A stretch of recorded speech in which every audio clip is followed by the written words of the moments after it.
You got to play the wait and see game also, like everybody else? No, I'm not waiting to see anything. I'm just going to relax. Just let these days get the better of me over the next week to a couple of or days to a couple of weeks. I'm saying then you'll start the wait and see game like everybody else. No, not even then. It's Whatever. I believe that you have to take me personally. I have to take this time and just let whatever come for me come. And I've been fortunate. I've been in so many different situations, playing on different teams with so many different great players all over America. And now I'm in a position where if I want to, I can. If I don't, I just move on. So I'll just let me and my situation dictate that, and not what is happening outside of me. I don't know. I think that I believe as I start to really weigh what I really want to do, it'll probably stand out.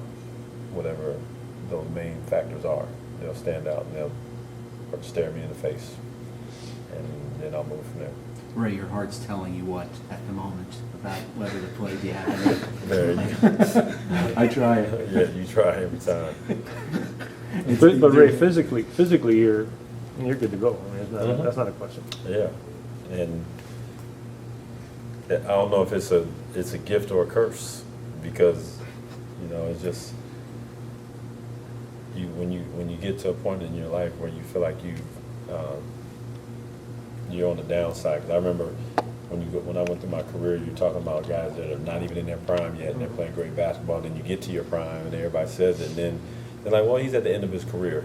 Well, I've been hearing the end of my career for a long time, and so I've just been fortunate to just kind of have the right answers and listen to my body and pay attention to everything that's going on around me, to give myself a better opportunity, a chance to take better care of myself, and then be able to still be around and still play the way I want to play. But at the same time, that life is happening, so I always have to take that into consideration. If you do decide to go ahead and play, would you feel more likely to come back here, or was that also an unknown to you? It is unknown, but there's no other place I'd rather be. I mean, this group of guys is, it's special, and the unfortunate thing is that people on the outside, you have an idea, but not a true idea of the type of characters that we have in our locker room. The character of these guys gets revealed in different situations, in different moments. You see it throughout the year when you attend certain guys' events, and sometimes seeing a guy on the street isn't a great example, because it's always in passing, and if you're as a fan to that person, you don't even see it. So I've had the pleasure of being able to see firsthand the quality of this locker room. That's what makes it all worth it. Ray, on a different topic, Chris said there wasn't a lot, Bosch was telling us a little while ago, there wasn't a lot of joy this year. He said might have been because of having to play so many games. Obviously, you were part of 2 of them, playing all the way into June. Said it was more relief after wins and very little joy. Do you share that belief? Well, there's a sense of just you get tired. If you play in, for most of the guys on the team played in 4 finals in a row, and then coming up to this season, the way the schedule hit us, we were away from home or playing a game on every holiday, every single holiday. And ironically enough, it concluded on Father's Day, and we were away from home. So I think that alone, played into somewhat of the angst I think, the guys felt, because you were always, gone and you're away from home. So you were in the gym, you were always on your feet, and you can't remember the in-between for the most part, throughout this whole season. So that made it seem like it was a lot longer. Ray, you were in a situation where you took less money than maybe you could have gotten somewhere else. I think the fans sometimes not realize how many factors go into that. Family, other elements. There's so many, because and really you're damned if you do, or you're damned if you don't, because when you take less money, they still criticize you.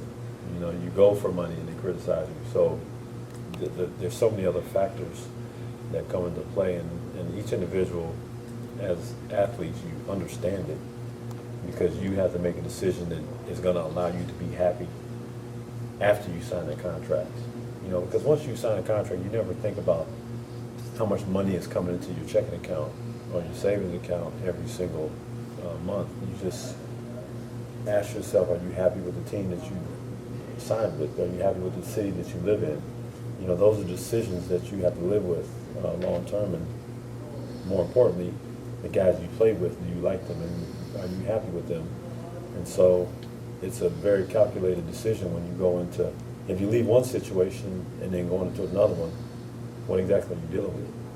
And with that being said, we know guys like each other. Obviously, they wouldn't have got together way back when.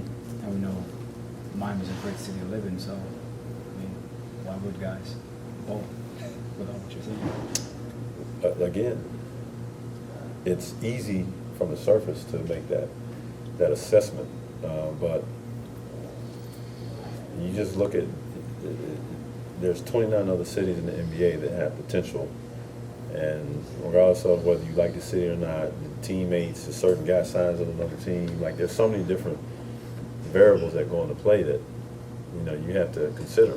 You know, if you're a young player, you got to think long-term success.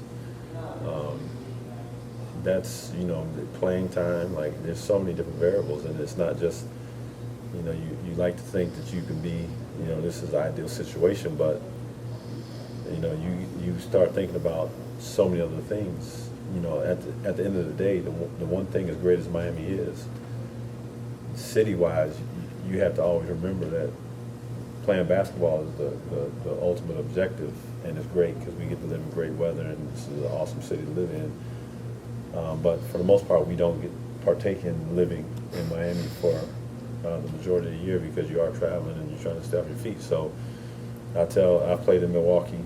You know, it was cold, you didn't go outside. Playing in Seattle, it rained a lot. So most of the cities that are in the NBA, at the end of the day, you do the same thing consistently throughout. You know, we do have a great opportunity here to go out and eat at night and be able to enjoy on off days, but there are so many more things to consider. Or you had